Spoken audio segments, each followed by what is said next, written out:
mabubuting tao. Alleluia, Alleluia.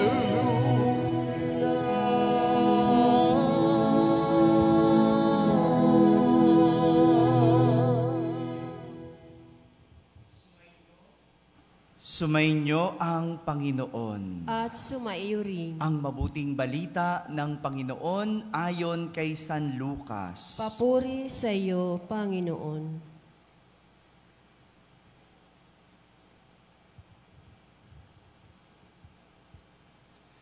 Noong panahong iyon, isinaysay ni Jesus ang isang talinhaga sa mga nakarinig ng una niyang pangungusap. Ginawa niya ito sapagkat malapit na siya sa Jerusalem at ang akala ng mga tao ay itatatag na ang kaharian ng Diyos. Sabi niya, may isang mahal na taong nagtungo sa malayong lupain upang gawing hari at magbalik pagkatapos niyon. Bago siya umalis, tinawag niya ang 10 sa kaniyang mga alipin. Binigyan niya ng mga ito ng tig-iisang salaping ginto at sinabihan sila, ipangalakal ninyo iyan hanggang sa pagbabalik ko. Poot na poot naman sa kanya ang kanyang mga kababayan, kaya't pagkaalis niya, nagsugo sila ng kinatawan upang sabihin sa kinauukulan, ayaw naming maging hari ang taong ito. Ngunit ginawa ring hari ang taong iyon. Umuwi siya pagkatapos at ipinatawag ang mga aliping binigyan niya ng salaping ginto upang malaman kung gaano ang tinubo ng bawat isa.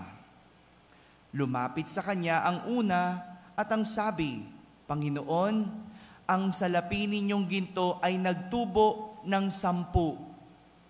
Magaling, sagot niya, mabuting alipin, yamang naging matapat ka sa kakaunting bagay, pamamahalain kita sa 10 bayan. Lumapit ang ikalawa at ang sabi, Panginoon, ang inyong salaping ginto ay nagtubo ng 5. At sinabi niya sa kanya, mamamahala ka sa 5 bayan. Lumapit ang isa pang alipin at nagsabi, Panginoon, heto po ang inyong salaping ginto. Binalot ko sa panyo at itinago. Natatakot po ako sa inyo sapagkat napakahigpit ninyo. Kinukuha ninyo ang hindi sa inyo at inaani ang hindi ninyo inihasik.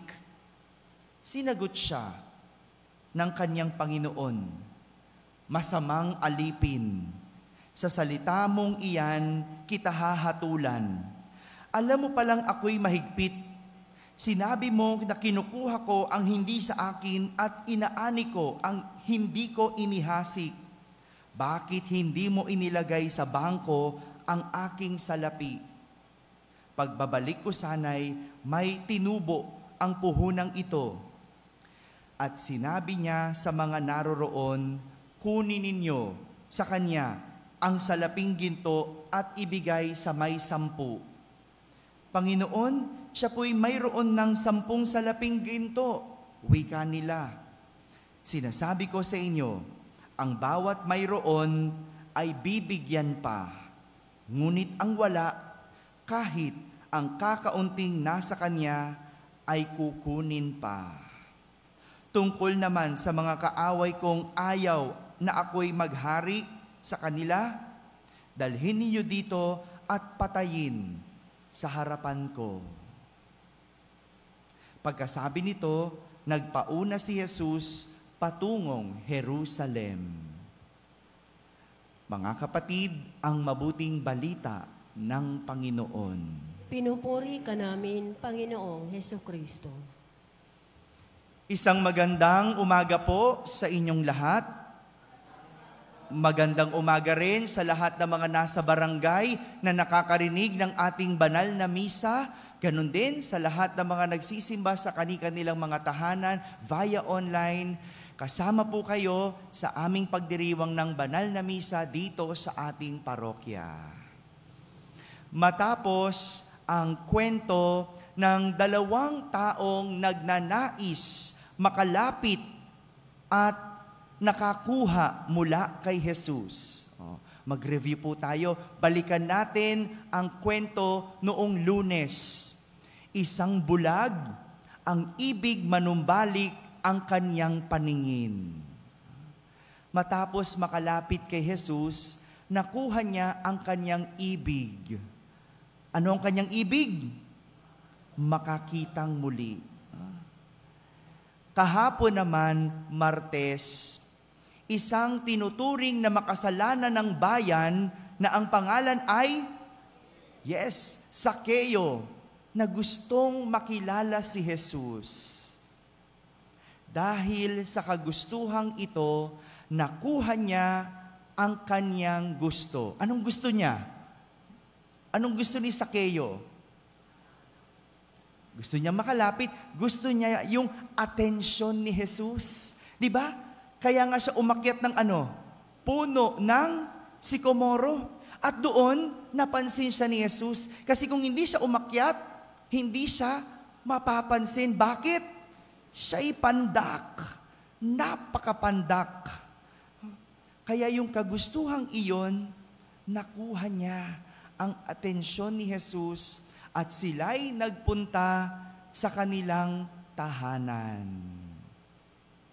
Ngayong araw na ito, idugtong natin ang kwento. Tinuturuan naman tayo ni Jesus kung paano gagamitin ang mga bagay na pinahiram sa atin. Sabihin niyo nga po, pahiram. Pahiram. Pinapahiram lang. Hindi yan ibinigay. Ibig sabihin, ito ay babawiin. Hindi mo pwedeng angkinin. Tama? Pag pinahiram ka ng kaldero ng kapitbahay, anong dapat gawin? Ayan, isole.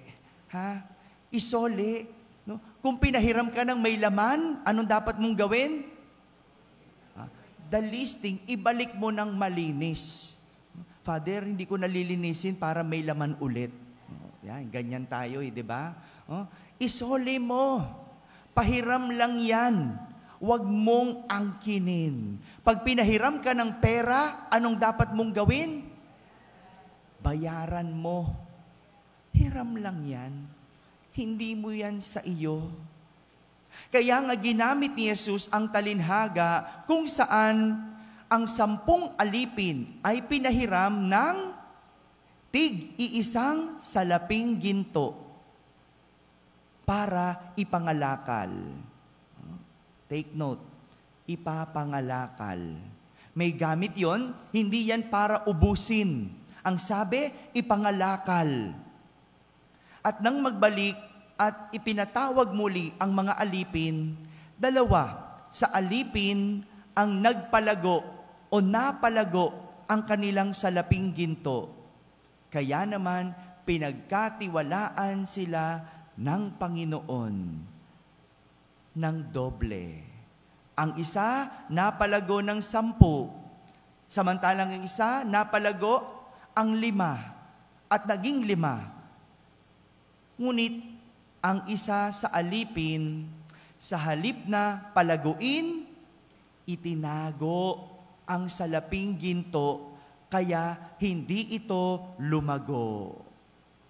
Sa galit ng hari, binawi ang mayroon siya at ibinigay sa nakatanggap ng 10. Ito ang dapat ginagawa sa mga bagay na ipinahiram sa atin. Trabahuin at gamitin para palaguin. Ulitin ko po, ang mga gamit o bagay na binigay sa atin, gamitin, trabahuin, at palaguin. Kaya yung bulag, sa kwento natin nung Lunes, Nang ibinalik sa kanya ang kanyang paningin, anong ginawa niya? Sumunod kay Jesus. Kay Jesus na lang tumingin. Ganun niya ginamit ang pinahiram sa kanyang paningin. Tumingin kay Jesus, hindi na sa kung saan-saan. Kung titingin ka sa kung saan-saan, sigurado maliligaw ka. No? Yung bulag siya, hindi nakakakita, hindi alam ang direksyon. Pero nung binigay ang kanyang paningin, alam na niya kung sino at kanino titingin. Tinuon niya ang kanyang mata kay Jesus at tumuwid ang kanyang landas. Samantala si Sakeo naman, no, nung siya'y napansin, nabigyan ng atensyon, pinagkalooban ng atensyon, ginamit niya ito para magbago. Hindi ba kaya nga tayo nagsisimba para mapansin ng Diyos? Mapansin ng Diyos yung kahilingan mo. Mapansin ng Diyos yung hinihingi at dinadasal mo. Ngayong ibinigay sa iyo ang atensyon ng Diyos, gamitin mo para magbago. Kaya't magandang tignan, no? Tignan natin kung ano ang pinahiram sa atin at paano natin ito palalaguin. Kung pinahiram ka ng yaman, paano ka lalago? O baka mas lalo ka pang lumubog. Noon, sabi mo, magbibigay ka kapag yumaman ka. Ba't nung yumaman na, hindi mo na nakita? May ganyan. May ganyan. Nung pinahiram ka ng talino, paano mo ginamit? Sa kasamaan o kabutihan? Meron yan. Ang talino, pero ginamit sa panloloko. Yung iyong propesyon, nung makapasa ka sa board exam, ano ang naging dulot nito sa iyo? Ikaw ba ay tumubo?